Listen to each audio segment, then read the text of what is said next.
സംസ്ഥാനത്ത് ആശങ്കയായി അമീബിക് മസ്തിഷ്ക ജ്വരം. കോഴിക്കോട് മെഡിക്കൽ കോളേജിൽ ചികിത്സയിലുള്ള 2 പേരുടെ നില അതീവ ഗുരുതരമായി തുടരുന്നു. രോഗം ബാധിച്ച് മെഡിക്കൽ കോളേജ് ആശുപത്രിയിൽ ചികിത്സയിലായിരുന്ന 7 വയസ്സുകാരൻ ആശുപത്രി വിട്ടു എന്നതാണ് ഏറെ ആശ്വാസകരമായൊരു കാര്യം. കഴിഞ്ഞ 1 മാസത്തിനിടെ 5 പേരാണ് രോഗം ബാധിച്ച് മരിച്ചത്. ഈ വർഷം മാത്രം 49 പേർക്കാണ് രോഗം സ്ഥിരീകരിച്ചത്. രോഗം ബാധിക്കുന്നവരുടെ എണ്ണം കൂടുമ്പോഴും പലരുടെയും രോഗ ഉറവിടം കണ്ടെത്താനായിട്ടില്ല എന്നതാണ് ആശങ്കപ്പെടുത്തുന്നത്.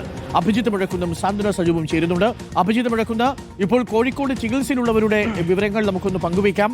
അതിൽ ഒരു 7 വയസ്സുകാരൻ ഇപ്പോൾ ആശുപത്രി വിട്ടു എന്നത് മാത്രമാണ് ഏറെ ആശ്വാസകരമായ കാര്യം. പക്ഷേ കഴിഞ്ഞ 1 മാസത്തിനിടയിൽ കോഴിക്കോട് മെഡിക്കൽ കോളേജിൽ മാത്രം 5 പേർ അമീബിക് മസ്തിഷ്ക ജ്വരത്തിന് കീഴടങ്ങി എന്നുള്ളതാണ് നമ്മളെ ആശങ്കപ്പെടുത്തുന്ന സാഹചര്യമുള്ളത്.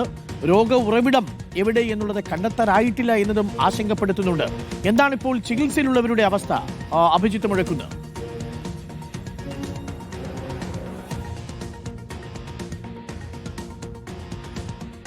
അരുൺകുമാർ, കോഴിക്കോട് മെഡിക്കൽ കോളേജ് ആശുപത്രിയിൽ 9 പേർ നിലവിൽ അമീബിക് മസ്തിഷ്ക ജ്വരബാധയുമായി ചികിത്സയിലുണ്ട് എന്നുള്ളതാണ് നമുക്ക് ലഭിക്കുന്ന വിവരം. അതിൽ തന്നെ 2 പേരുടെ നില അതീവ ഗുരുതരാവസ്ഥയിലാണ് എന്നും അറിയുന്നു. ഇവർ വെന്റിലേറ്ററിൽ കഴിയുകയാണ്. 5 പേർ കഴിഞ്ഞ 1 മാസത്തിനിടെ അമീബിക് മസ്തിഷ്ക ജ്വരം ബാധിച്ചു മരിച്ചു എന്നുള്ളത് തന്നെയാണ് ആശങ്കപ്പെടുത്തുന്ന കാര്യം. അതിൽ 3 മാസം പ്രായമായ കുഞ്ഞുണ്ട്. ഒപ്പം വയനാട്, മലപ്പുറം സ്വദേശികളൊക്കെയാണ് മരണത്തിന് കീഴടങ്ങിയത്. ഇതിൽ ഇന്നലെയാണ് 7 വയസ്സുള്ള ഒരു കുട്ടി അമീബിക് മസ്തിഷ്ക ജ്വരം ഭേദമായി ആശുപത്രി വിട്ടത്. അത് നേരത്തെ 1 മാസം മുൻപ് താമരശ്ശേരിയിൽ മരിച്ച അനയ എന്ന കുട്ടിയുടെ സഹോദരനാണ്. ആദ്യഘട്ടത്തിൽ തന്നെ കുട്ടിക്ക് രോഗലക്ഷണങ്ങൾ കാണിക്കുകയും തുടർന്ന് കോഴിക്കോട് മെഡിക്കൽ കോളേജ് ആശുപത്രിയിൽ പ്രവേശിപ്പിക്കുകയുമായിരുന്നു. പിന്നീട് മൈക്രോബയോളജി ലാബിൽ നടത്തിയ സ്രവ പരിശോധനയിലാണ് അമീബിക് മസ്തിഷ്ക ജ്വരമാണെന്ന് സ്ഥിരീകരിച്ചത്. പിന്നീട് കഴിഞ്ഞ ഇത്രയും നാളുകളായി കുട്ടി നിരീക്ഷണത്തിലായിരുന്നു. വിദഗ്ധ ചികിത്സയൊക്കെ കുട്ടിക്ക് നൽകി വരുന്നുണ്ട്. അതിനിടയിൽ കുട്ടിക്ക് രോഗഭേദമായതോടുകൂടി കുട്ടിയെ ഇപ്പോൾ ഡിസ്ചാർജ് ചെയ്യുകയും ചെയ്തിട്ടുണ്ട്. അതായത് രോഗം വരുന്നുണ്ട്, അതിനോടൊപ്പം തന്നെ ചിലർക്കെങ്കിലും രോഗമുക്തി നേടാൻ കഴിയുന്നുണ്ട് എന്നുള്ളത് ഈ ആശങ്കകൾക്കിടയിലും ഒരു പോസിറ്റീവായ വാർത്തയാണ്. പക്ഷെ അപ്പോഴും അരുൺകുമാർ സൂചിപ്പിച്ചതുപോലെ തന്നെ ഉറവിടം കണ്ടെത്താൻ കഴിയുന്നില്ല എന്നുള്ളത് ഒരു പ്രധാനപ്പെട്ട കാര്യമായി അവിടെ അവശേഷിക്കുകയാണ്. ഈ താമരശ്ശേരിയിലെ കേസിൽ തന്നെ കുളത്തിൽ നിന്നാണോ ഈ രോഗബാധയുണ്ടായത് എന്നതടക്കമുള്ള കാര്യങ്ങളിൽ ഒരു സ്ഥിരീകരണം ഉണ്ടാകേണ്ടതുണ്ട്. അതുമായി ബന്ധപ്പെട്ട പരിശോധനയൊക്കെ ആരോഗ്യവകുപ്പ് തുടരുകയും ചെയ്യുന്നുണ്ട്. ഏതായാലും നിലവിൽ ഇപ്പോൾ 9 പേർ രോഗബാധയുമായി മെഡിക്കൽ കോളേജ് ആശുപത്രിയിൽ ചികിത്സയിലുണ്ട്. ഇതിൽ 2 പേരുടെ നിലയാണ് ഗുരുതരം. അവർ വെന്റിലേറ്ററിലാണുള്ളത്. നമുക്ക് ഈ പോസിറ്റീവ് വാർത്തകൾ, അതായത് ഒരു കുട്ടി ഡിസ്ചാർജ് ആയി എന്ന തരത്തിലുള്ള പോസിറ്റീവ് വാർത്തകളൊക്കെ വരുമ്പോൾ ആ രീതിയിലുള്ള പോസിറ്റീവ് വാർത്തകൾ തന്നെയാണ് നമ്മൾ വീണ്ടും മെഡിക്കൽ കോളേജിൽ നിന്ന് പ്രതീക്ഷിക്കുന്നത്. തീർച്ചയായിട്ടും അങ്ങനെ നമുക്ക് പ്രതീക്ഷിക്കാം. പക്ഷേ കണക്കുകൾ നമ്മളെ ആശങ്കപ്പെടുത്തുന്നതാണ്. സാന്ത്വന സജു ഉണ്ട്. സാന്ത്വന സജു, കണക്കുകൾ സാന്ത്വനിപ്പിക്കുന്നതല്ല എന്നുള്ളതാണ് ആശ്വാസം, ഒരു ആശങ്ക. 49 പേരാണ് ഈ വർഷം മാത്രം അമീബിക് മസ്തിഷ്ക ജ്വരം ബാധിച്ചിരിക്കുന്നത്. 5 മരണം കോഴിക്കോട് മെഡിക്കൽ കോളേജിൽ തന്നെ റിപ്പോർട്ട് ചെയ്തിട്ടുണ്ട്. 2 പേരുടെ നില ഇപ്പോഴും ഗുരുതരമായി തുടരുന്നുണ്ട്. കണക്കുകൾ എന്താണ് പറയുന്നത്, സാന്ത്വന സജു?